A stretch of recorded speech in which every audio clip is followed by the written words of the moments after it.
Donc, c'est parti. Pourquoi on est là? On va le détailler un petit peu, mais en gros, la surcharge, hein, c'est voilà, comment on fait pour garder l'équilibre avec des technologies, comme on dit, qui demandent que ça, de nous garder connectés. Et puis, il faut pas se le cacher aussi, des applications qu'on utilise, dont les développeurs et les entreprises qui gouvernent ces applications ont pour objectif qu'on y passe le plus de temps possible. Donc, dans l'ensemble, si on prend pas le temps de se poser et de se recabler, de remettre l'église au milieu du village et de se poser des règles, forcément, en fait, ça dépasse nos limites. Et donc, ça peut être un peu compliqué à vivre et rendre la vie beaucoup moins satisfaisante. Donc, nous, aujourd'hui, notre focus, c'est garder l'équilibre entre connexion et déconnexion. Je suis avec Sébastien, donc Sébastien Vaumeron de Evimeria. Alors, Sébastien, il est tac, tac, tac. Je vais revenir ici. Je vais pas faire tout son CV parce que ce serait beaucoup trop long. C'est impressionnant. Voilà, il a publié dans je ne sais combien de revues et de publications. Il fait des audits. Voilà, il y a beaucoup de mots-clés dans sa vie professionnelle. Et notamment, aujourd'hui, je dirais essentiellement la prévention des risques psychosociaux sous forme de livres, conférences, formations. Sébastien, tu me corriges si je prends des raccourcis ou que c'est erroné. Non, non, Mais c'est ça, voilà. et audit, voilà, oui. Et donc, vous aurez de quoi creuser. Il y a beaucoup de vidéos aussi. Donc, sur le site d'Evimeria, il y a beaucoup de choses à propos de Sébastien. On vous laisse creuser ça. Les mots-clés, je vais dire risques psychosociaux, qualité de vie au travail, thérapie, analyse de pratique et neuropsychologie. Et pour ce qui est de moi-même, Olivier Margerand, j'anime l'entreprise Digital Collab que j'ai créée il y a un peu plus de 10 ans maintenant, il y a une douzaine d'années. Pour faire très simple, j'ai mis un écran, simplement parce que ce qui est important pour moi, c'est l'esprit dans lequel on travaille. C'est comment on fait pour simplifier la vie des équipes, pour simplifier la façon dont les organisations fonctionnent. Il y a deux piliers essentiellement sur lesquels on s'appuie en ce moment chez Digital Collab. C'est l'intelligence collective d'une part, donc tout part de la croyance et maintenant le constat qu'une équipe est plus puissante que le meilleur de ses membres. Donc nous, on s'appuie beaucoup là-dessus et sur la capacité à développer le potentiel d'une équipe et l'utilisation de ce potentiel. Et puis le deuxième pilier, c'est le numérique. Et comment est-ce qu'on fait équipe beaucoup plus efficacement et fluidement avec le numérique, sachant que le numérique, c'est utile dès qu'on n'est plus tous dans la même pièce. Et comme on est rarement tous tout le temps dans la même pièce quand on va travailler avec des gens, le numérique est incontournable. Donc les deux se répondent. Le numérique, c'est un amplificateur. La distance est un amplificateur. On l'a vu aussi dans les webinaires précédents et on le verra encore au prochain épisode où on va parler de rendre une équipe indestructible, quoi, capable de surfer le chaos quoi qu'il arrive. Euh, la distance et le numérique sont probablement que les détonateurs depuis 2 ans de bombes préexistantes qui sont essentiellement l'absence de règles du jeu, l'absence de compétences à faire équipe, donc l'absence de compétences en intelligence collective et en simplification digitale.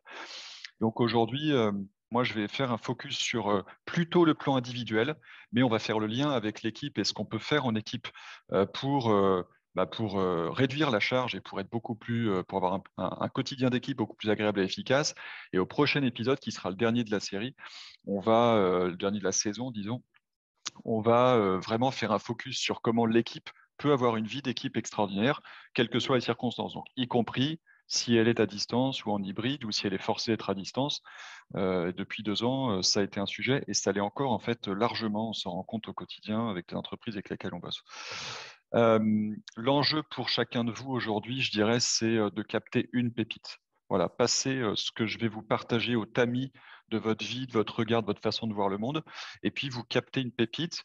Vous aurez le support de toute façon, vous aurez le replay. Donc, moi, je vous encourage justement, c'est un premier exercice à déconnecter un petit peu. Et on l'a vu déjà un petit peu dans les webinaires précédents. Je vous remets les mind maps pour mémoire, mais je vais les rediffuser. Vous aurez l'adresse d'un petit site où je mets tout ça. Comment maintenir le lien en télétravail et puis comment faire l'expérience de la convivialité à distance. On a vu beaucoup de choses. Un des sujets, c'est justement la capacité à être vraiment complètement là où on est. Et du coup, moi, je vous encourage à vraiment vivre comme des spectateurs, un peu comme un épisode de série, ce qu'on va faire aujourd'hui, et à noter simplement là où vous percutez. Tiens, ça me parle. Et peut-être qu'il n'y en aura une pépite sur 20-25 minutes, mais si vous la mettez en œuvre, elle va avoir un impact pour le restant de vos jours. Donc, c'est ça qui est important à mes yeux. Pas tellement que vous fassiez une liste de 50 possibilités, mais plutôt une que vous puissiez mettre en œuvre. Et puis après, il sera toujours temps de revenir au support, au replay. Euh, En un mot, quand je vous dis connexion, déconnexion, si vous deviez dire à l'oral, là, en prenant le micro, ça vous évoque quoi? Connexion, déconnexion. Si chacun devait partager quelque chose là, quand je vous dis ça. Je dirais des connexions impossibles. Je dirais décalage horaire. Moi, Respiration. Mossane, pardon? je dirais séparation des espaces. Séparation des espaces. OK. Et respiration pour Violaine. OK. OK, merci. Ben, on est au cœur du sujet. Voilà, je ne vais pas épiloguer sur ce que vous avez dit. On va rebondir un peu sur tout ça. Euh, Mon expérience, c'est que c'est possible. Sinon, je ne serais peut-être plus là pour vous en parler. Parce qu'il y a 7 ans, j'ai fait une expérience un peu extrême et il a fallu que j'active un certain nombre de leviers pour pouvoir être plus heureux que jamais et tout en étant. En tout cas, c'est l'image que je renvoie. A priori, ce qu'on me dit souvent, c'est mais toi, tu es hyper connecté. En fait, je le suis beaucoup moins qu'avant. Mais il faut bien reconnaître d'abord nos limites d'humain devant le monde numérique qui lui est infini. Bienvenue, Karine. Allez, Karine, je te prends au vol parce qu'on vient de se poser la question. Oui. Quand on te dit à toi connexion, déconnexion, ça t'évoque quoi? Euh, le devoir de déconnexion Le pour sa devoir de propre déconnexion. santé, Ok, pour merci. sa propre santé, Ok. Donc mais on les a droits, eu, ouais, malheureusement, qui vont avec. ouais, ok. On a eu déconnexion impossible, séparation des espaces. Voilà, on a eu plusieurs contributions, puis j'en ai déjà dit quelques mots, mais en fait, on s'apprêtait à rentrer vraiment dans le sujet, donc on y va. Euh, Allez, hop, c'est parti. Donc, garder l'équilibre. Je tiens à cette image parce que l'équilibre, c'est pas quelque chose de figé, de statique. C'est parce qu'on marche. Voilà, c'est un peu, je crois que c'est Einstein à qui on prête la citation de dire que la vie c'est comme la bicyclette quoi. Pour garder l'équilibre, il faut avancer. Ben, il y a un peu de ça. C'est de toute façon on avance, c'est la vie, on vit. Mais garder l'équilibre, ça veut dire qu'on va pencher parfois à gauche et à droite, mais c'est ok. En revanche, comment on fait pour rester sur la corde et pour avancer vers là où on veut aller? Je crois que pourquoi on en est là aujourd'hui, pourquoi on se pose ces questions, d'abord, un élément, c'est la grenouille. Je vais me mettre en évidence pour que vous voyez mieux les supports. Un élément, c'est la fameuse histoire de la grenouille. Voilà, on s'est plongé dans le numérique il y a très longtemps tous, et puis au début c'était super canon, c'est très pratique, etc. Et puis petit à petit ça bout, et puis en fait on n'a pas pris le temps de se poser des questions ou de se recadrer, alors que si on était plongé directement, si on était plongé, si on arrivait d'il y a 30 ou 40 ans et qu'on était plongé directement dans notre vie actuelle, probablement qu'on en ressortirait assez vite parce que ça nous semblerait insupportable. En tout cas, c'est l'hypothèse que je fais. Deuxième élément, c'est le syndrome de Stockholm. C'est que on est un petit peu tombé, on est un peu en amour, comme diraient les Québécois, avec le téléphone, avec le numérique, mais symbolisé par le smartphone depuis quelques années. Je prends la définition du syndrome de Stockholm. C'est un phénomène psychologique observé chez des otages ayant vécu durant une période prolongée avec leur geôlier et qui ont développé une sorte d'empathie, de contagion émotionnelle vis-à-vis de ceux-ci, selon des mécanismes complexes d'identification et de survie. Alors évidemment, je souhaite à personne d'être pris en otage et je l'ai jamais vécu, donc mon image a ses limites. Mais pour faire très simple, ça ressemble un petit peu, je trouve, à ce que parfois on vit avec nos téléphones, nos objets d'accès. Parfois, c'est un peu dur de fermer l'écran, de se déconnecter, de ne pas regarder les messages ou de ne pas réagir. Et une partie du sujet, c'est justement de reprendre un peu le contrôle. Et donc, comment s'en sortir? Parce que le syndrome de Stockholm, c'est que finalement, je trouve mon geôlier, je développe une empathie avec lui. Donc, souvent, on se dit, ouais, mais quand même, c'est génial. Tu te rends compte, on peut chercher plein de choses, on peut faire plein de choses, on peut tout apprendre. Oui, oui, c'est génial. Mais si on est là, c'est que c'est pour essayer de soigner le côté un peu moins génial. Donc, comment on fait?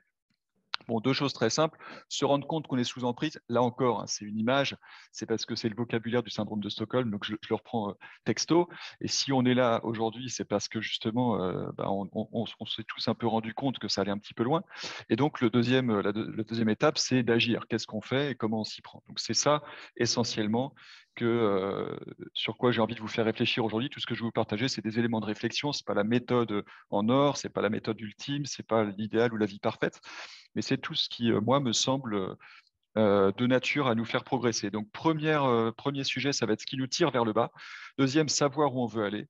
Ensuite, influencer son comportement. Et puis après, en équipe, plus de plaisir et de performance.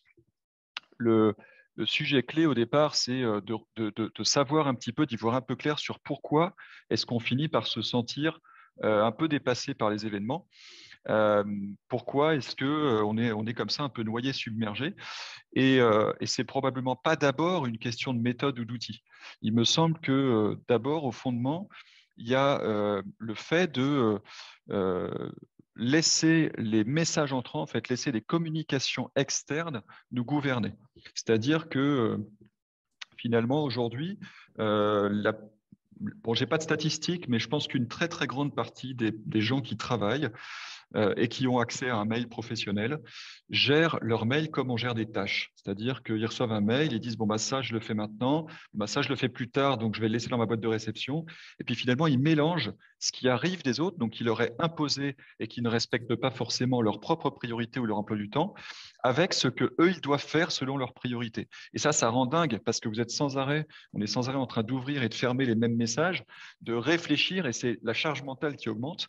Et pour moi il y a un terme clé, on y reviendra, c'est zéro charge mentale. Comment je fais pour, là maintenant avec vous, être complètement là, complètement dans mon message et dans cette visio, et pas dans ce que j'ai subi éventuellement comme problème ce matin. Par exemple, qu'il n'y a plus de fuel chez moi et que j'ai encore une chaudière au fuel et que donc j'ai plus de chauffage alors qu'il fait pas loin de 0 degré. Mais enfin, je fais l'effort de me le rappeler, mais je suis plus du tout habitué de ce sujet au moment où je vous parle. Et pareil, ce qui va se passer cet après-midi, si je fais l'effort de me mettre dans l'après-midi, je vais penser à ce qui m'attend. Donc, comment on fait pour avoir zéro charge mentale? Parce que ça, je pense que c'est un élément clé de durabilité et de fécondité. Pour avoir une vie féconde, il faut être complètement à ce qu'on fait. Or, les messages, c'est les autres qui nous les imposent. Donc, si je suis gouverné par mes messages, si c'est au centre de mon organisation, je suis foutu. Donc, il y a un vrai sujet à comment je fais pour finalement ne pas me laisser gouverner par le chaos. Parce que il me semble que la plupart du temps, c'est ça qui se passe si on se laisse, si on se centre sur les messages qu'on reçoit et qu'on confond la gestion des messages avec la gestion des mails. Donc, est-ce que je veux vraiment être gouverné par le chaos? Et sinon, on continue le chemin. Si oui, vous pouvez gagner du temps, allez déjeuner. Hein, on se retrouve au prochain épisode. Ensuite, un autre élément qui nous tire vers le bas, c'est le fear of missing out, le FOMO, cette anxiété de ratage. J'ai découvert le terme ce matin. Hein. Je ne savais pas comment on traduisait en français fear of missing out, donc j'ai cherché l'anxiété de ratage. On parle aussi, c'est marrant parce qu'en ce moment, j'entends aussi beaucoup parler d'éco-anxiété, l'anxiété autour de l'écologie. Mais voilà, cette anxiété de ratage, c'est il y a des messages, il faut que je les regarde, je ne veux pas louper. Et en fait, c'est impossible de ne pas louper, puisqu'il y a une infinité d'informations qui circulent, il y a une infinité de contenus et de choses potentielles à explorer, alors que notre temps et nos limites humaines, elles n'ont pas tellement bougé depuis l'ère numérique. On a toujours 24 heures dans une journée, on a toujours la même capacité de concentration. Il est toujours impossible de faire deux choses en même temps, on y reviendra. Et puis, il y a un autre élément encore qui nous tire vers le bas, c'est qu'on a tendance à saturer nos emplois du temps. C'est-à-dire qu'on démarre sa semaine, l'emploi du temps est déjà plein, voire il déborde déjà. Or, on sait qu'on vit dans l'imprévu, on sait qu'on va avoir des imprévus, on sait qu'il y a des choses qui vont surgir. Donc, si c'est plein, on est foutu d'avance. Donc, il n'y a pas d'autre choix que de reconnaître ça et de se dire, OK, qu'est-ce que j'en fais? Et finalement, le seul chemin, c'est de démarrer sa semaine avec un agenda qui ne soit pas plein. Je peux vous dire, quand je dis ça à des dirigeants ou des managers, ils me regardent de travers. Parce que c'est vachement dur de se dire, je vais assumer que mon agenda n'est pas rempli en début de semaine. Ça fait limite glandeur, non? Ah oui, mais sauf que soit tu assumes d'avoir une image de glandeur et de bien faire ton boulot, d'avoir une vie équilibrée, soit tu assumes de vouloir donner l'image d'un mec qui bosse beaucoup et t'es foutu. Donc ça va être un sujet aussi.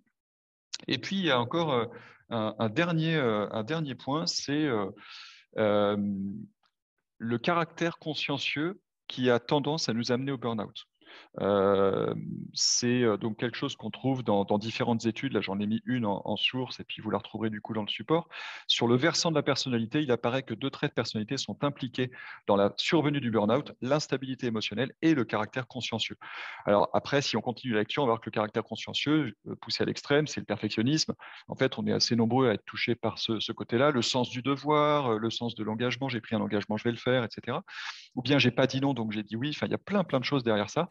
Mais ça fait que une fois qu'on en est conscient, on peut peut-être se dire, peut-être qu'il faut que je modère ce caractère consciencieux ou bien que je l'attribue qu'à certains territoires très précis et que j'accepte de ne pas m'engager sur d'autres territoires parce que de toute façon, je ne pourrais pas tenir le coup. Et puis, il y a quelque chose que je n'ai pas mis à l'écran, que je n'ai pas affiché dans le support, c'est l'illusion multitâche. C'est plutôt un oubli de ma part. L'illusion multitâche, on le sait maintenant, il y a eu un très très bon sujet d'Arte il y a quelques mois là-dessus, que le multitâche, ça n'existe pas. Et d'ailleurs, la croyance selon laquelle les femmes en seraient plus capables que les hommes, les dessert elles-mêmes, et souvent, elles-mêmes, la société dit aux femmes qu'elles en sont capables parce qu'il y a cette espèce de neuromythe, et donc les femmes elles-mêmes souffrent de ça parce que croyant qu'elles sont censées être capables d'eux, elles se mettent à essayer de faire différentes choses, alors que non, pas plus les femmes que les hommes, on est capable de le faire. La vérité, c'est que quand on fait plusieurs choses à la fois, c'est-à-dire j'écoute un enfant et en même temps je réponds à un message, en fait, je ne fais pas les deux choses en même temps. Sans cesse, je décide que j'accorde mon attention à un plan ou à l'autre. Donc, si j'écris mon message, d'un coup, je me rends compte, zut, j'ai pas écouté ce qu'il m'a dit, mais j'ose pas lui dire. Donc, il continue de parler, mais j'ai pas tout entendu. Et puis, ah oui, mais du coup, il faut que je réponde au gars parce que s'il n'a pas ma réponse, il va pas savoir quoi faire. Et ainsi de suite. Donc, en fait, le multitâche, c'est diviser son attention, la séquencer en séquences très très rapides, et ça, c'est épuisant. On n'est pas du tout fait pour ça. On met trop de temps à se concentrer sur un sujet. Donc, il y a un vrai sujet à reconnaître qu'on ne peut pas être durable et productif et avoir une vie vraiment satisfaisante avec du multitâche permanent. Et donc, ça veut dire, une fois qu'on l'a reconnu, qu'est-ce que je mets en place, comment je peux faire pour finalement avoir une vie à la fin de la journée, être plus fier et satisfait de ce que j'ai fait, alors que je n'ai pas papillonné sans arrêt d'une tâche à l'autre. Donc, deuxième grand sujet maintenant, si on se dit, voilà, je sais un peu ce qui me tire vers le bas, le deuxième grand sujet, il me semble, c'est de savoir où on veut aller. C'est-à-dire que je pourrais vous partager mille et une techniques et méthodes, et Dieu sait que j'en ai, avec un webinaire d'1 heure, ce n'est pas suffisant. Mais déjà, savoir où on veut aller, c'est vraiment, évidemment, c'est un élément clé. Ça paraît bête comme chou, mais qui serait capable de dire clairement en une phrase au service de quoi se trouve sa vie professionnelle? Et bien ça, c'est quelque chose qui me semble clé. Voilà, on n'est pas tous capables de le faire. Karine, tu saurais le dire? Tu lèves la main, Ah tu oui, saurais le dire? Vas-y, la dis-moi. santé au travail. La santé, alors ça, il n'y a pas de verbe. Tu peux nous ajouter un verbe? Je peux vous ajouter un verbe. Alors, ma mission, depuis fort longtemps maintenant, c'est de mettre en relation travail et santé. Ça te va comme ça? En tout cas, ça me va, peu importe, mais en tout cas, c'est plus clair. On a besoin de verbes pour Mhm. savoir en fait comment agir. Mais je te remercie parce que ton exemple, il est assez rare. C'est assez rare que quelqu'un sache dire clairement au service de quoi il travaille ou même quelle est sa mission, son job de manière très simple. La plupart du temps, quand je pose la question à des gens, je fais souvent des entretiens avec des futurs ou des potentiels clients. La plupart du temps, les gens ils réfléchissent pour me répondre. Ils me disent ah oui, et puis j'ai aussi ça, ah oui, et puis j'ai aussi telle mission, puis en ce moment j'ai aussi tel projet, etc. Et donc le simple fait de ne pas être clair là-dessus rend extrêmement compliqué de faire la part des choses et le tri dans sa vie. Donc la boussole, c'est à la fois, enfin c'est ouvert pour faire très simple, c'est pas forcément une destination, mais au moins une direction. Ça peut être une boussole différente à titre pro, à titre perso. À titre perso, par exemple, si on détaille, il y a la santé, il y a le sommeil, il y a la famille, il y a les amis, il y a le couple, il y a les loisirs. On peut avoir comme ça, on peut découper sa boussole en disant côté sport, j'aimerais aller vers ça, côté, etc. Ce qui est important, c'est il me semble, de prendre le temps de le faire et puis de le revoir. Ça, c'est Cédric Watine de Outils du Manager qui le dit très bien dans ses différentes formations d'organisation. C'est de revoir ça, par exemple, mensuellement, de relire ça et de mettre un petit peu en question sa boussole pour dire, tiens, est-ce que c'est toujours vers ça que je veux aller? Et en fonction de ça, tiens, qu'est-ce que je peux faire au cours des 30 prochains jours ou 90 prochains jours, mais pas au cours de l'année qui vient ou les 5 ans qui viennent, parce que c'est beaucoup trop incertain et imprévu. Et puis, ça risque d'être essoufflant d'attendre aussi longtemps pour atteindre l'objectif. Et donc, du coup, cette boussole, c'est aussi clarifier 3 à 5 objectifs. Je parle du côté professionnel, 3 à 5 objectifs max, parce que si chaque semaine, il faut que je fasse mon travail courant, plus du travail de fond, servir des objectifs et laisser de l'imprévu, laisser de la place à l'imprévu, on ne peut pas courir trop de lièvres à la fois. En revanche, des objectifs à 90 jours, ça permet de se dire, si je découpe ça en tâches à la journée, tous les jours, je sais que j'ai fait mon taf, alors que mon objectif n'est pas atteint. Un grand inconvénient des objectifs, Cédric Watine le dit très bien aussi, c'est que tant que je n'ai pas atteint mon objectif, je suis en échec. Et il y a peu de chances que j'atteigne exactement l'objectif à exactement la date que je me suis fixée. Donc, globalement, je suis en échec. Et du coup, c'est une vie beaucoup plus insatisfaisante et difficile à vivre que si je me dis, je voudrais atteindre ça dans 90 jours. Donc, je vais faire ça toutes les semaines ou tous les jours ou 2 fois par semaine. Et donc, par exemple, imaginons, pour atteindre tel objectif, je vais publier 2 fois sur LinkedIn par semaine. bah, tant que je le fais, voilà, je sais que je suis dans ma boussole. Puis je peux toujours me questionner tous les mois en disant, est-ce que ça a les effets escomptés? Est-ce que ça tend à m'emmener là où je veux aller? Mais au moins, chaque jour, je suis satisfait parce que j'ai fait ce que j'avais à faire. C'est ça l'enjeu, c'est de transformer les objectifs en tâches récurrentes et de pouvoir être satisfait. Et ça, je vous encourage aussi à le partager avec vos équipes, vos entourages professionnels et vos familles, votre conjoint, à dire voilà, tiens, je change un peu ma façon de faire, mon orga, ou tiens, ma boussole, elle évolue maintenant, c'est vers ça que je vais. Parce que plus c'est clair pour les autres, plus ils vont comprendre vos comportements, vos arbitrages. Voilà, donc je m'en tiens là sur ma boussole et on va entrer plus concrètement dans cet objectif zéro charge mentale. C'est la réflexion que je me suis faite en préparant ça pour vous, parce que influencer son comportement, c'est pour arriver à quoi? Pour arriver à ce que la charge mentale soit si faible qu'on puisse vraiment se dédier à ce dans quoi on est là maintenant. Et moi, je reviens de loin en la matière parce que j'ai vécu une période où j'avais une hygiène de vie tellement mauvaise que ma tête bouillonnait au point d'avoir le sentiment que c'était une marmite en ébullition, une cocotte minute en fait, en permanence. Et j'avais mal à la tête toute la journée. Et j'y pensais jusqu'à ce que je m'endorme. Et dès que je me réveillais, ça cogitait. Et j'ai failli me cracher quoi, à cause de ça. Donc il y a vraiment, finalement, je constate aujourd'hui que le fait d'être arrivé à zéro charge mentale me rend beaucoup plus, ça fait que ma vie est vachement plus facile à gouverner, plus féconde. Et du coup, je me suis dit, tiens, ça peut être un objectif concret de se dire comment je fais pour que ma tête soit vachement plus cool. Donc déjà, clairement, il me semble que être en vacances et connecté, c'est impossible. Alors en vacances, ça veut dire aussi le soir, ça veut dire aussi le week-end. C'est impossible. C'est-à-dire que si je suis connecté, je ne suis pas en vacances. Alors, je n'ai pas retrouvé la source, mais il y a quelques années, j'avais lu, il me semble, donc je n'ai pas retrouvé la source, donc prenez ce que je vous dis avec des pincettes, il me semble que pour être vraiment en vacances, au sens vraiment déconnecté du travail, il faut 12 jours sans aucun contact avec le travail consécutif. Aujourd'hui, quelle est la proportion de la population active qui s'offre 12 jours sans aucun contact avec son travail, surtout dans les populations immatérielles, je dirais, toutes celles qui ont des ordinateurs, des adresses mail, etc. C'est extrêmement rare. Et donc, il y a un vrai enjeu là-dessus de comment je peux m'y prendre déjà pour préserver mes temps de non-travail. Donc, je commence par ça, parce que la façon dont on organise son travail va avoir des conséquences sur son non-travail.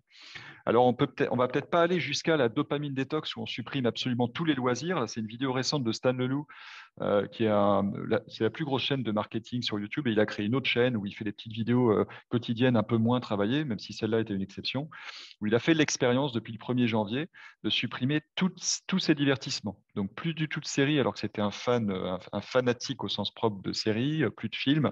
Il a supprimé énormément de choses, des réseaux sociaux, les jeux vidéo, etc., pour en fait réduire supprimer le temps d'écran en loisir.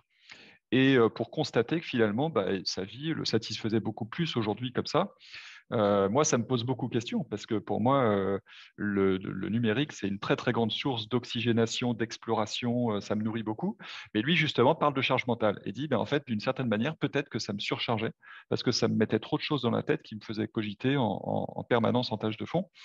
Donc, on peut regarder cette vidéo et on peut se demander à quel point ça vaut le coup, mais en tout cas, sans aller jusque-là, ça pose une vraie question sur à quel point ça vaut le coup de rester connecté ou à quel point finalement ce qu'on va rater, c'est pas du ratage, ça rend notre vie meilleure. Et d'ailleurs, j'ai reçu un message avant ce webinaire à une des inscrites qui m'a dit, donc elle n'est pas là, elle m'a dit je pourrais pas être là, mais voilà, pour ma part, j'ai d'abord essayé de mettre de l'ordre dans mes priorités en m'interdisant pratiquement totalement d'aller sur Facebook, et cela ne me manque pas du tout, en m'empêchant de regarder mon tel dès que je suis en présence d'une autre personne et en m'empêchant d'aller voir aussitôt sur Internet dès que je cherche quelque chose.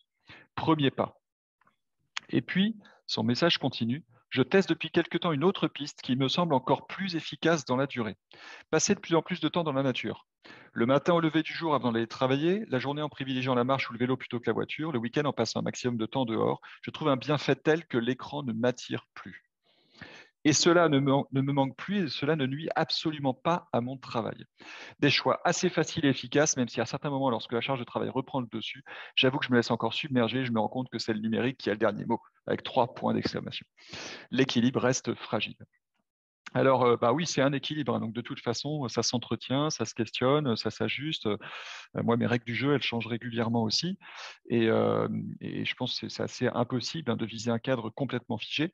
En tout cas, de se dire que, voilà, se dire qu'aujourd'hui, quelqu'un qui était, comme tout le monde, très accroché à tout ça, écrit l'écran ne m'attire plus, bah, voilà, c'est sympa. Ça permet de se dire, bah, moi, je vais me positionner où je veux là-dedans, mais selon là où je veux être, c'est complètement possible.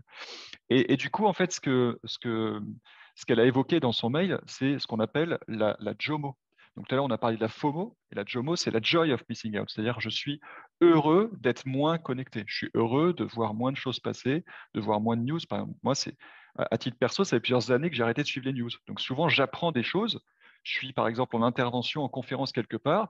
Les gens font une blague sur Johnny, et là, j'apprends qu'il est mort. Mais en fait, sinon, je ne le savais pas. Et en fait, c'est pas grave. Enfin, ça m'empêche pas d'avoir une super vie. Je n'ai pas besoin de savoir au réveil que Johnny est mort, quoi. Voilà. Donc, de toute façon, je vais le savoir. Donc, les trucs importants, de toute façon, je vais les savoir. Et tout le monde n'est pas obligé de faire comme moi, mais vous voyez, ce que je veux dire, c'est que on peut carrément survivre et que, surtout quand on regarde l'actu, on ne voit à peu près que des trucs pas très chouettes. Donc, finalement, c'est pas super bon pour le moral non plus. Euh, Traiter, c'est différent de répondre. Et ça, je crois que je vais sans doute devoir le répéter et le transmettre jusqu'à la fin de ma vie. Traiter des messages, c'est pas répondre aux messages. Et donc, il y a une très très grande différence à faire, à mon avis, entre les mails et les tâches. Enfin, les mails et les messages de tous ordres, SMS, WhatsApp, Teams, Slack, Google Chat, tout ce que vous voulez, ce que vous avez dans votre boulot ou dans votre vie perso. Traiter, c'est pas pareil que répondre. Et donc, il y a un vrai enjeu à dire, les mails, c'est ce qui m'arrive que j'ai pas décidé. Mais quand je les traite, je dois juste décider ce que je vais en faire.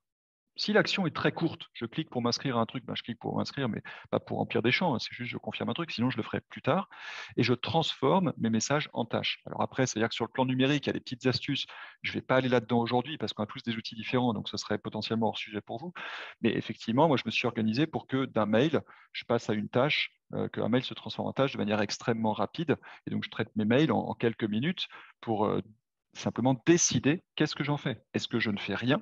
Est-ce que je vais faire quelque chose? Si oui, qu'est-ce que je fais?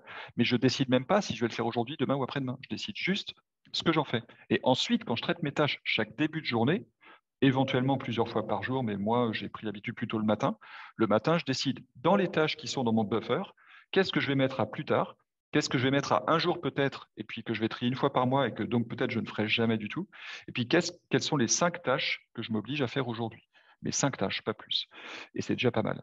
Et donc, ça n'empêche pas de répondre à des messages quand c'est rapide, ça n'empêche pas de faire d'autres choses. Mais en tout cas, traiter et répondre, c'est deux choses très différentes. Et tant qu'on les confond, on est foutu puisqu'on recevra toujours plus de messages que ce qu'on peut traiter. Donc, si c'est les messages qui décident ce qu'on doit faire, on ne va jamais faire ce qu'on veut faire. On ne va jamais accomplir la vie qu'on voudrait vraiment avoir.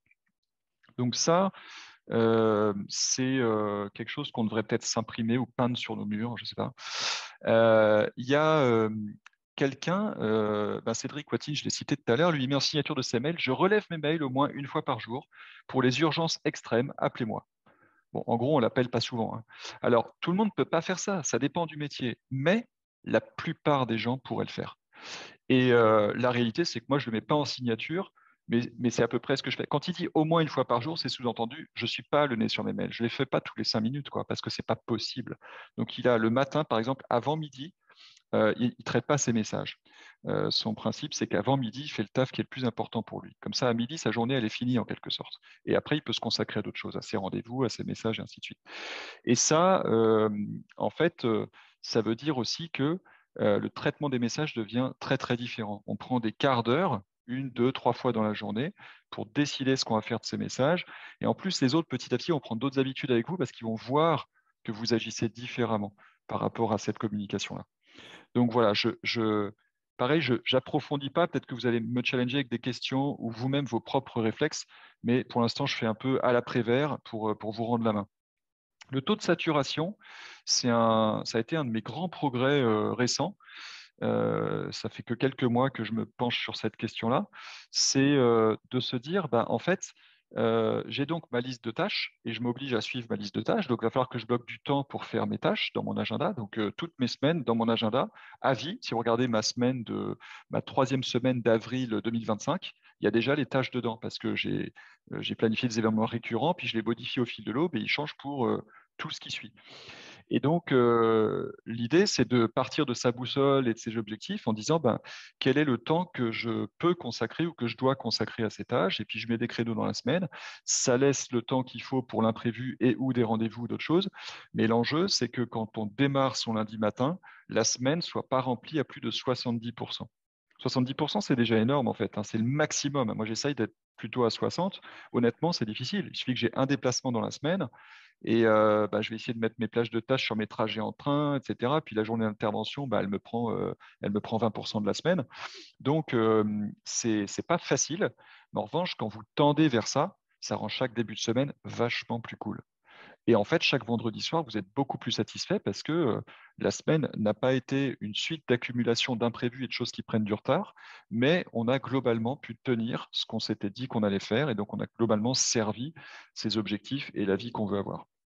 Donc le taux de saturation, important à mesurer, à suivre et se fixer un taux max de 70%, 80 max si vous voulez. Moi, je tendrai plutôt vers en dessous quand je peux. Faire des impasses, évidemment, parce que ça veut dire reconnaître que je ne pourrai jamais tout traiter. Donc, on en a parlé un petit peu avec les messages, mais c'est un terme pour moi qui est clé. C'est de dire, quand je reçois une newsletter, je suis abonné à plein de newsletters qui me passionnent, des gens qui écrivent bien, qui explorent des sujets, qui en parlent super bien et tout.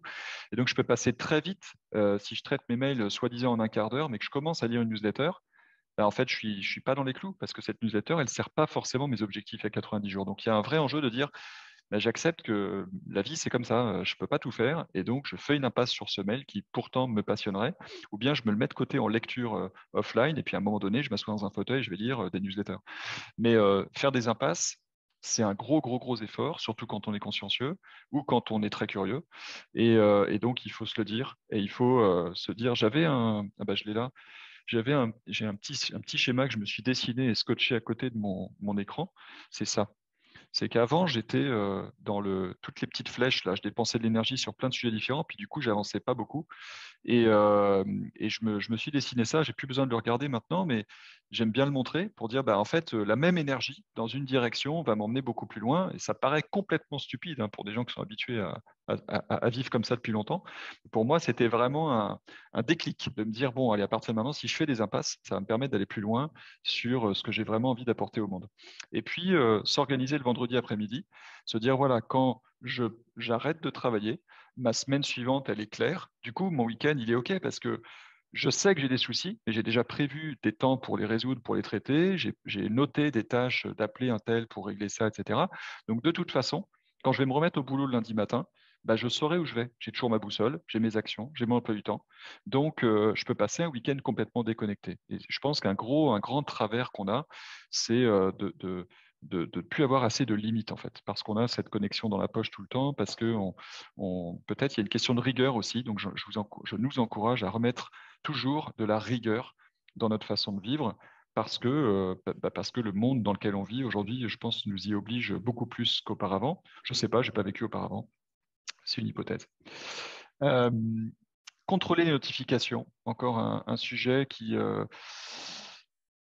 c'est terrible parce que je trouve qu'on ne devrait plus en parler depuis longtemps et pourtant la plupart des gens aujourd'hui ne contrôlent pas, c'est-à-dire n'ont pas le contrôle. J'installe une appli puis je la laisse agir comme elle a été programmée pour agir. Donc ça vibre, ça sonne, ça apparaît sur l'écran par-dessus le reste. Il y a 3 choses que je vous encourage à désactiver pour absolument toutes les applis, sauf exception qui est liée à votre métier particulier ou à votre vie personnelle particulière. Mais en ce qui me concerne, mon téléphone ne vibre pour absolument rien. Jamais. Jamais, jamais, jamais. Il n'y a qu'une appli qui le fait vibrer, c'est quand je fais une sieste dans le train. J'ai une appli qui me fait une sieste de 25 minutes, et à la fin, quand elle change de musique pour me réveiller, elle vibre aussi, donc ça fait vibrer la tablette, donc ça réveille tout le monde sauf moi, et je n'arrive pas à le déconnecter. Voilà. Mais sinon, en notification, pas de vibreur, pas de sonnerie pour quoi que ce soit. Mon téléphone ne sonne jamais, jamais, jamais. Sauf si je décide activement, par exemple, je sais pas, en camp de vacances solidaires, je suis à un point de rencontre, il y a des enfants et des groupes qui vont me rejoindre. Faut que j'entende si on m'appelle. Donc là, je vais exceptionnellement activer la sonnerie, mais ça m'arrive, je sais pas, 1 fois par an, 2 fois par an. Donc, pas de sonnerie, ni de vibreur pour quoi que ce soit. Oui, mais si ta femme, elle a une urgence, et si tes enfants, machin. Mais ça n'arrive jamais, en fait. Ça arrive quasiment jamais. Et c'est rare, une urgence qui ne peut pas attendre quelques minutes ou une heure. Et quand ça arrive, ben voilà, ça arrive. Mais c'est tellement rare que moi, j'ai fait le choix de ne pas me pourrir toute la vie pour des exceptions. Et puis, le troisième, la troisième consigne un peu que je propose, c'est de supprimer toutes les notifications qui viennent en surimpression du reste. Donc, soit à votre ordinateur ou à votre téléphone, les notifications qui viennent à l'écran par-dessus le reste, ça vous déconnecte de ce que vous êtes en train de faire et il n'y a pas de valeur ajoutée parce que la plupart du temps, ça ne demande pas que vous agissiez dans la seconde. Donc, si sur votre téléphone, vous avez des notifications qui apparaissent, genre le message WhatsApp qui apparaît alors que vous êtes en train de lire ou de faire autre chose, ou sur votre ordi, le petit message qui dit nouveau mail ou nouveau message Teams ou autre chose, c'est contre-productif. Ça n'est pas intéressant pour vous, ça n'est pas bon pour nous, c'est pas bon pour notre travail, c'est pas bon pour nos collègues, c'est pas bon pour nos clients, sauf exception. Si je suis dans un métier vraiment de très très grande urgence, et à ce moment-là, il faut que je sois OK avec ça. Si c'est pas OK, il faut peut-être se poser la question du métier. Mais vous voyez, c'est pas de vibreur, pas de sonnerie, pas de notification qui apparaît à l'écran. Donc en fait, rien d'invasif. Ça me semble être une clé de sauvegarde d'hygiène personnelle qui est vraiment très, très importante. Faites le test 24 heures si vous ne savez pas le faire autrement. Moi, je l'ai fait 48 heures au départ, les pas de sonnerie, pas de vibreur. Je ne sais plus pourquoi. Je l'ai fait 48 heures, sauf qu'au bout des 48 heures, je n'ai pas eu envie de revenir en arrière. Et donc, je ne sais plus pourquoi je l'ai fait, mais je vous encourage à le tester 24 heures. Vous dites, bon, allez, pas de vibreur, pas de sonnerie, j'essaye. Puis vous avez quand même gardé l'écran de votre téléphone visible. Moi, je vous encourage à le retourner ensuite, quand vous en serez capable, vers votre bureau, vers la table, pour ne pas voir que quelqu'un vous appelle, sauf si vous êtes prêt à être interrompu, pour être vraiment tout à ce que vous faites. Vous verrez l'appel bien assez tôt et vous réagirez beaucoup mieux auprès de la personne si vous avez la charge mentale disponible pour ça. Donc, vraiment déconnecter, c'est le vrai sujet parce que faut savoir ce qu'on entend par déconnecter. Vraiment déconnecter, moi, ça m'arrive d'avoir plusieurs centaines de messages WhatsApp non lus. Voilà, je suis devenu assez OK avec ça. Avant, j'avais un petit côté coupable. Ah, mais mes amis, eux, ils suivent. Moi, je ne suis pas un bon ami, etc. Mais bon, j'en suis revenu. Je me sens bien avec ça. C'est à chacun de trouver son rythme, sa façon de faire. Mais il y a trop pour qu'on puisse suivre. Il y a beaucoup trop pour qu'on puisse suivre. Ça dépasse nos limites humaines. Donc, cette clé en résumé, si je devais en sélectionner 7, parce que j'ai promis 7 dans l'annonce, parce que ça fait bien de dire 7, ça fait bien les gens, mais en gros, il y en a des dizaines. Alors, savoir où je vais, ça me semble vraiment le premier élément. Différencier mail et tâches, respecter son taux de saturation maximum. Donc, 70% max, c'est le conseil de Cédric Watine. Faire des impasses, s'organiser le vendredi soir, prendre le contrôle des notifications et week-end et vacances, vraiment déconnecter. Et donc là déjà, si ça, c'est la guidelines, c'est les guidelines d'une vie, déjà ça pourrait changer la vie de beaucoup de gens. Et puis je termine avec simplement un petit point sur l'équipe, la vie en équipe, parce que moi c'est quand même ça le cœur de métier de ma boîte. Et bien sûr, ça commence par à titre individuel, être au clair, soigner son fonctionnement individuel, c'est ça aussi qui nous rend meilleurs en équipe. Mais du coup, ça donne quoi en équipe? Je crois déjà que la première chose, c'est qu'il faut en parler, il faut discuter de ça. Et donc, par exemple, partager son propre fonctionnement. Tiens, j'ai désactivé mon vibreur, ma sonnerie depuis hier, et je regarde ce que ça fait. Tiens, bah, moi maintenant, mes mails, je les regarde pas avant 11 heures du matin, par exemple, ou pas avant 10 heures. C'est ce qui est déjà pas mal pour beaucoup de gens qui les regardent à peine au saut du lit, voire avant d'être sortis de leur lit. Donc, partager et discuter de son propre fonctionnement, sans donner de leçons, hein, vraiment juste en disant, voilà, moi j'expérimente, je fais ci, je fais ça. Et puis, en équipe, si on va avoir une hygiène d'équipe, ça veut dire se donner des règles du jeu. Et trop souvent, il n'y a pas de règles du jeu. Il n'y a pas de règles du jeu explicites, il y en a parfois même pas d'implicites. Et donc, le temps de travail, est-ce qu'on se fixe des horaires de travail? Est-ce qu'on les indique dans nos agendas? Par exemple, dans les agendas professionnels, on peut indiquer des horaires qui font que les gens ne peuvent même pas prendre de rendez-vous avec nous en dehors de ces horaires-là. Ça peut être une règle qu'on se fixe. Le temps de réunion max par jour, est-ce qu'on s'oblige à ça? Moi, en 2014, je faisais jusqu'à 7-8 heures de rendez-vous par jour. Mais entre 5 et 8 rendez-vous différents par jour. Mais en fait, c'est impossible. On ne peut pas se concentrer fortement plus de 3-4 heures par jour. C'est comme ça, on a cette limite-là. Temps de réunion max par semaine. Un seul outil pour la communication écrite. Combien d'équipes ont encore de la communication qui passe par mail, mais aussi par SMS, par Teams, par Google Chat, etc. Donc, choisir un outil et s'y obliger, simplement pour préserver les autres, en fait, hein, même si soi-même on est OK avec ça. Et en fait, ça rend tout le monde beaucoup plus clair quand on a un canal ou un seul outil, en tout cas, ça rend les choses beaucoup plus claires. Et puis, de manière générale, s'organiser dans les outils partagés, éviter de se laisser vivre en créant des docs dans tous les sens, des dossiers, etc., mais s'organiser pour simplifier. Souvent, hein, dans une équipe opérationnelle, il y a besoin d'un canal de discussion, un dossier partagé, et c'est tout. Et ça fait le job. Ou un outil de gestion de tâches partagées. Mais ça fait le job. Ce n'est pas la peine de multiplier même les documents. Parfois, un seul document peut vivre au fil de l'eau, alors que souvent, on a encore le réflexe dans les équipes de créer des docs. On crée un doc à chaque réunion, on recrée un doc à chaque fois qu'il y a un projet, etc. Et ce n'est pas forcément le plus productif. Ça, c'est à l'origine, c'est l'ère du papier. On prenait des nouvelles feuilles chaque fois qu'il fallait écrire des choses, mais ce n'est pas forcément nécessaire dans le numérique. Donc, moins il y a, plus on va vers la perfection. La simplicité et la sophistication extrême, disait Léonard de Vinci. Transformer des visios en appels téléphoniques, voire en marche au téléphone, ça c'est quelque chose que j'adore faire. Proposer à un collègue ou une collègue avec qui je m'entends très bien dans un entretien hebdo ou mensuel d'une demi-heure, de dire bah tiens, si tu veux, il est 18h, bah, on n'a qu'à s'appeler avec nos kits main libre et puis on va marcher tous les deux. Et donc bah, il y en a une qui est à Rennes, l'autre à Épinal, moi je suis à Lille et on va marcher. Et on va discuter en marchant. Et en fait, ça déjà, c'est très très différent que d'être en visio, concentré sur l'écran et avec tout ce qui va avec. Quand on se connaît bien, ça fonctionne très très bien. Et puis après, bah, on peut organiser des temps de jeu, on peut nommer un monsieur ou madame convivialité dans l'équipe. Ça, c'est important, je pense aussi, pour déconnecter, pour retrouver de la légèreté dans l'équipe. Il y a sans doute trop d'équipes qui sont beaucoup trop opérationnelles d'une certaine manière. Voilà, bref, là, la liste pourrait être infinie, mais vraiment, je crois que le mot-clé, c'est hygiène d'équipe, règles du jeu. Et souvent, j'entends aussi, ouais, mais ça, c'est une question de talent, avoir quelqu'un qui arrive à mettre de l'huile dans l'équipe et à faire en sorte que les choses soient, c'est du ressenti, c'est l'intuition. Je ne suis pas d'accord avec ça. Plus j'explore le sujet, plus je me dis que c'est une question de méthode. C'est le système de management du manager ou du dirigeant qui va créer, qui va influencer considérablement le système équipe ou le système entreprise. D'ailleurs, ça encore, c'est Cédric Watine qui l'affiche en gros sur son site, que le management, ce n'est pas une question de talent, c'est une question de méthode. J'adhère complètement. Et en fait, là, on touche au sujet de la prochaine fois. On va, au prochain épisode, on va, tac, tac, hop, le prochain épisode, il sera sur comment est-ce qu'on fait une équipe canon dans le chaos. Alors, voilà, je préparais pas mal de choses déjà, donc on verra ça la prochaine fois. Mais c'est vraiment le sujet, en fait, de comment est-ce qu'on méthodifie notre vie d'équipe, alors que trop souvent, on se laisse gouverner par, là, un peu comme les mails, hein, on se laisse gouverner par les demandes et par tout ce qui vient du quotidien. Donc ça, ce sera l'épisode suivant. Et puis, voilà. J'espère qu'aujourd'hui, j'aurais pu vous aider à gravir une marche sur ce chemin d'une vie canon, et puis que vous gravissiez une autre marche ensuite, et ainsi de suite.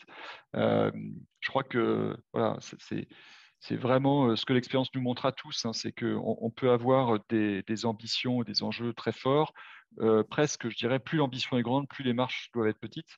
Et une marche petite, tout le monde est capable de la gravir. Donc, dès qu'on voit qu'on est bien dessus, que c'est bon, c'est solide, j'ai plus besoin de mon vibreur, c'est bon, j'ai plus du tout envie de le rectifier. Tiens, je vais reprendre le replay, le support ou aller grenouiller sur le web en faisant gaffe à ne pas grenouiller de manière trop large. Et je vais trouver un nouveau truc à changer ou à mettre en place dans ma vie pour arriver à mieux déconnecter, voilà, mieux gérer cet équilibre entre connexion et déconnexion. Donc, connecter au monde, être dans le monde, être utile et présent au monde, tout en étant déconnecté au sens je ne suis pas en prise directe, ce n'est pas comme s'il y avait des filaments qui me reliaient, qui me faisaient entrer des tas de stimulations et sollicitations en permanence.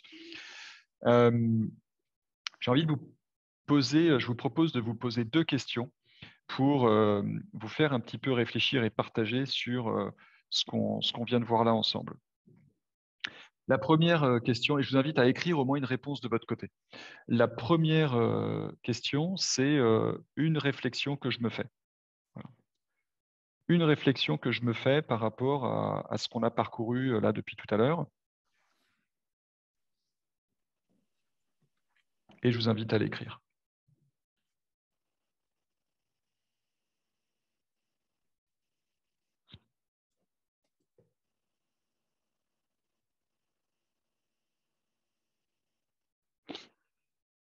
Et puis, la deuxième question, c'est une astuce ou une ressource que vous pourriez partager au groupe là aujourd'hui. Quelque chose sur ce thème où vous dites moi, ça, c'est vraiment précieux pour moi, ou le jour où j'ai compris ça, ou depuis que j'ai mis ça en place, etc. Et je vous invite à activer vos micros et puis à partager ces deux éléments. Donc, une réflexion que je me fais et une ressource que je voudrais partager. Ou bien je passe la balle à quelqu'un et je vous laisse ensuite vous passer la balle. Isabelle, je te passe la balle.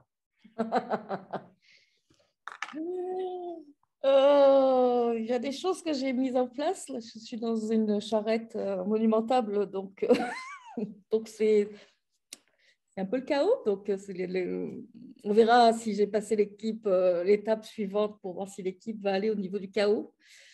Moi, j'ai un vrai problème de gestion des décalages horaires, c'est ce que j'avais dit avec mes équipes, parce que j'ai déjà des gens, les associés, mes patrons, travaillent en dehors de leur temps de travail puisqu'ils ont une autre activité.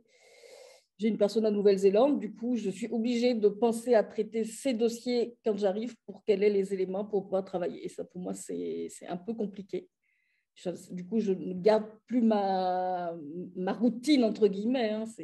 Donc ça, c'est une vraie question. Au niveau de ce que Au passage, je vous invite à repasser en affichage galerie si vous voulez pour oui, bien pour sûr. nous voir tous. Enfin, c'est vous qui voyez, mais je préfère le proposer au passage. Donc, Et oui, il y a Isabelle, déjà pardon. Ouais. dans cette réflexion-là qui est de l'ordre du moment présent et qu'à un moment, on ne peut pas tout faire parfaitement. Donc, il faut que j'accepte ça. Surtout là, le congrès commence dans une semaine. Donc, de toute manière, c'est 50% de notre chiffre. Donc, de toute manière, je ne peux rien faire d'autre. Donc, il faut que je l'accepte et voilà, en me disant que ça ira mieux plus tard. Hein, et qu'il faudra que je mette des outils en place. Qu'est-ce que j'ai mis en Tu étais place moi, bien partie, Isabelle, mais quand tu dis ça ira mieux plus tard, tu dérapes. Je te dis franchement, cette Pourquoi je phrase-là. dérape? Non, mais c'est une blague. Comme il est Ah, 49, je prends des raccourcis, mais ça ira mieux plus tard. C'est une phrase que moi que j'avais beaucoup avant dans la tête et que j'ai supprimé de mon vocabulaire. Je pense que le vrai sujet, c'est quelle est la petite décision que je peux prendre maintenant avant 14 heures pour aller dans la direction où j'aimerais aller, même si j'ai un salon, etc. Et je suis pas à ta place et j'ai pas de leçon à donner. Hein. Mais ça ira mieux plus tard.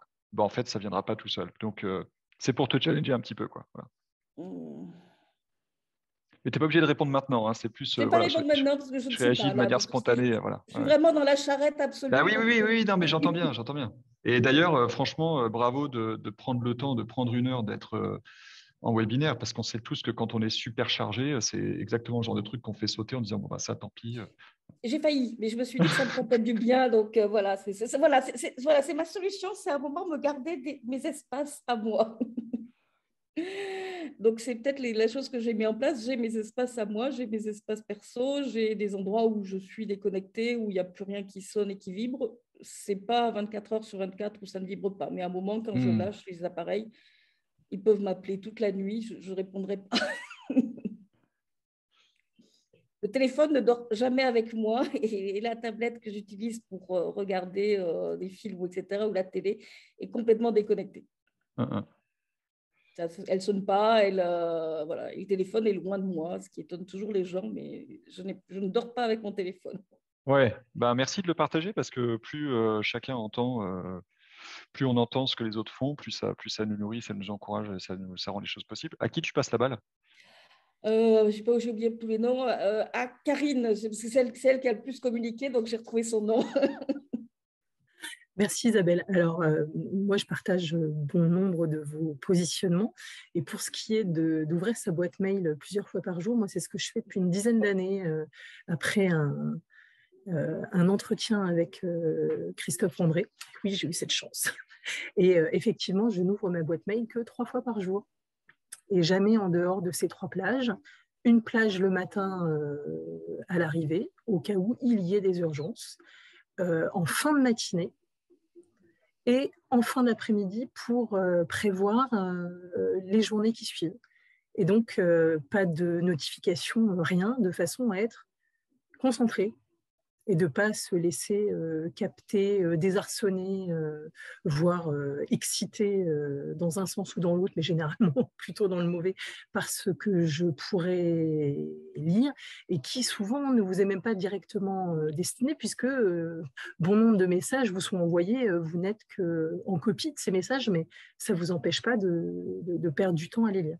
Donc, une très grande vigilance sur les mails, mais pareil pour les messages. Le téléphone, moi, il ne vibre ou ne sonne en fonction des situations que en cas d'urgence pour mes enfants qui sont au courant, et mon époux, qui sont au courant via l'agenda familial de ce qui est prévu et des plages donc où maman est dérangeable ou pas dérangeable. Sinon, c'est le 18. Et puis, que vous dire d'autre? Moi, je pense que la solution, la clé, faut-il encore en avoir là ou les ressources, c'est une capacité tranquille à une certaine introspection calme et bienveillante pour garder le cap, ce que vous appelez vous la boussole, mais moi plutôt le cap, et choisir et adapter le chemin qu'on peut prendre pour garder le cap, et puis faire varier possiblement les priorités. Mais faut-il pour ça être suffisamment bien construit ou avoir fait ce qu'il fallait pour avoir les ressources de le faire sans souffrance? Et ce que je constate chez bon nombre des gens que j'ai eu à accompagner, c'est une terrible peur du vide, une peur de la distanciation par rapport aux autres et au groupe, et cette incapacité en fait à se sentir exister tranquillement sans être tout le temps sous le regard des autres et sous leur jugement. Et je repasse la main à Sébastien. Très bien, merci Karine. Alors moi, en fait, j'ai expérimenté quelque chose très récemment, qui est que j'avais 15 minutes de transport pour aller à mon bureau. 15 minutes que je faisais en voiture. Et j'ai laissé la voiture au parking et j'ai pris un abonnement de transport en commun. Et donc, je n'ai plus 15 minutes pour aller au bureau, mais j'ai à peu près 40 minutes pour aller au bureau. Et pareil pour revenir. Et je traite mes mails le matin dans le tram et le soir dans le tram. Et en fait, ce temps supplémentaire que j'ai pris me fait gagner du temps. Parce que j'ai rentabilisé mon temps de transport qui ne servait pas à grand-chose avant. C'est-à-dire que quand j'écoutais la radio le matin, j'écoutais un bout de l'émission, mais pas tout, et il fallait réécouter après. Et là, maintenant, eh bien, je traite plein de choses dans ce temps de transport, vraiment. Alors qu'avant, c'était traité de façon assez diffuse sur la journée. Voilà. Donc ça, c'est une expérimentation récente. Ça fait on est début avril, donc ça fait 1 mois et demi. Je dois être à peu près 6 semaines là. Et je n'ai aucune envie de changer. Vraiment. Ça m'apporte une organisation qui est meilleure et c'est vraiment mieux. Voilà. Merci Sébastien. C'est mon expérience, celle-ci. Ouais. Et sur la chose, vraiment, je pense qu'il faut préserver ce qu'on appelle des espaces de récupération, c'est-à-dire vraiment s'obliger à se garder dans la semaine une soirée, 2 soirées où il n'y a vraiment que du temps de loisir, que du temps personnel, sans enjeu, sans obligation, des moments vraiment de détente. Ça, c'est important. On peut avoir une charge de travail ponctuelle qui peut être très élevée, avec une charge mentale lourde, mais il faut garder ces espaces de récupération pour que l'activité psychique puisse se reposer quand même à quelques moments dans la semaine. Voilà, même quand il y a des pics d'activité élevés. C'est important. Voilà. Alors, je passe la main à Moussane.